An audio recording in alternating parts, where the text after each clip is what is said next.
चले। एहसानुल हक मलिक, सम्मान न्यूज़ से। जनता से सरकार बनती है और जनता ही सर पर है, लेकिन विगत 7 वर्षों में जनता की भावनाओं को पैरों तले रौंदा जा रहा है। संविधान को समाप्त किए जाने की कोशिश है। रिजर्वेशन को समाप्त करने की साजिश चल रही है। शायद ये पहली सरकार है तो जो जनता से वादा किया था उस वादा को ना पूरा करके उनके ठीक विपरीत काम कर रही है। किसानों से क्या ये इस बात की जानकारी ली गई थी, पूछताछ की गई थी कि किसान बिल को हम लागू करने जा रहे हैं, आपको कोई आपत्ति है? ऐसा कुछ नहीं हुआ। नोटबंदी हुई, जनता से नहीं पूछा गया कि हम नोटबंदी करने जा रहे हैं। जीएसटी लागू की गई, लेकिन कारोबारियों से नहीं पूछा गया कि हम इस तरह से जीएसटी लागू कर रहे हैं। आज हालत ये है कि गरीब आदमी बिल्कुल तबाह बर्बाद हो गया है। किसान आत्महत्या करने पर मजबूर हैं। दिन ब दिन हालत बदतर से बदतर होती चली जा रही है, लेकिन आज तक सरकार जनहित में कोई कार्य योजना नहीं बनाई है। बेरोजगारी चरम सीमा पे है, जबकि ये वादा किया गया था कि हम 2 करोड़ नौकरी हर वर्ष देंगे, लेकिन आज करीबन 40 करोड़ से एबव लोगों की नौकरी जा चुकी है।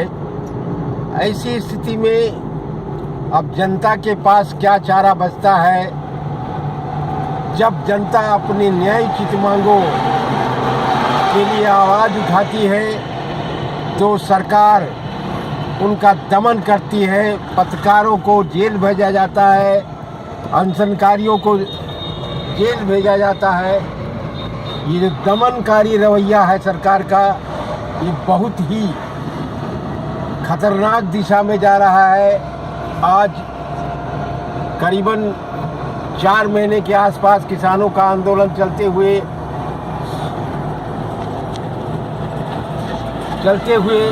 हो गया है, लेकिन सरकार उसमें कोई ठोस कदम नहीं उठा पा रही है, ना उनके समस्याओं को समाधान करती है। दुखद तो तब है जब राकेश टिकैत के गाड़ी पर हमला होता है।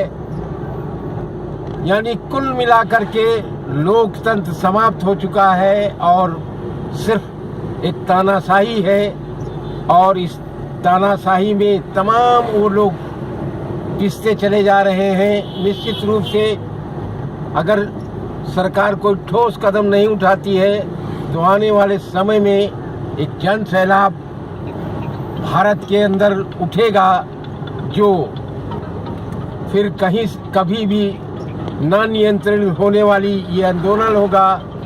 और अगर जनता ने फैसला कर लिया कि सरकार को हमको हटाना है तो सरकार भी हटेगी। तो समय रहते सरकार चेते, वरना आने वाले समय में स्थिति बहुत ही भयावह होगी। आज बेरोजगारों की सब बहुत बड़ी फौज खड़ी हो चुकी है। अगर उनको रोजी रोटी नहीं मिलेगी तो गलत दिशा में उनके कदम जाएंगे। तो इन तमाम हालात को देखते हुए सरकार जो है कोई बेहतर कार्य योजना बनाए और बेरोजगारों को रोजगार उपलब्ध कराए। किसानों को, जैसा कि उसने वादा किया था कि हम किसानों की दुगनी आय करेंगे, दुगनी आय करने के लिए कोई कार्य योजना बनाए। और जो लॉ एंड ऑर्डर है दिन ब दिन बदतर होता चला जा रहा है, उसको बेहतर करने के लिए कोई कानून ऐसा बने या जो भी अपराधी हैं, जो भी गलत लोग हैं, उनके खिलाफ ठोस जब तक कार्रवाई नहीं होगी तब तक जनता में आक्रोश रहेगा। जहाँ तक है जिला प्रशासन, पुलिस प्रशासन द्वारा जो न्याय की प्रक्रिया है वो बहुत या तो धीमी है या तो बहुत लचर है। आज लोगों का विश्वास भी उठता चला जा रहा है। ऐसी दिशा में सरकार को ठोस कदम उठाना पड़ेगा। वैसे पिछड़ा समाज महासभा, अखिल भारतीय अनुसूचित जात जनजात कर्मचारी कल्याण संघ, विश्व सूद महासभा, बैकवर्ड मुस्लिम महासभा, इन तमाम सवालों को लेकर के जनता के बीच में बहुत जल्द जाएगी। एक रथ यात्रा की शुरुआत होगी और उसमें एक निर्णायक आंदोलन की भूमिका निभाने के लिए जनता को प्रेरित किया जाएगा, उनमें जागृति लाई जाएगी। सबसे बड़ी है कि इस बार खास करके मूल निवासी को संगठित किया जाएगा और आगामी 2022 में होने वाले विधानसभा के चुनाव में 403 सीटों पर केवल मूल भारतीयों को ही जिताया जाएगा। ये हमारे संगठन का संकल्प है। हम कोशिश ये भी कर रहे हैं कि कम से कम 6 सियासी दल, राजनीतिक दल का एक मोर्चा बने और ये सामाजिक संगठनों का मोर्चा दोनों मिलकर के इस बार उत्तर प्रदेश में एक नया इतिहास लिखने जा रहे हैं। हम जनता से अपील करेंगे, खास करके मूल निवासियों से, कि वो संगठित होकर के आगामी आंदोलन में तन मन धन से सहयोग करें। यही मेरी जनता से उम्मीद है। जय भारत।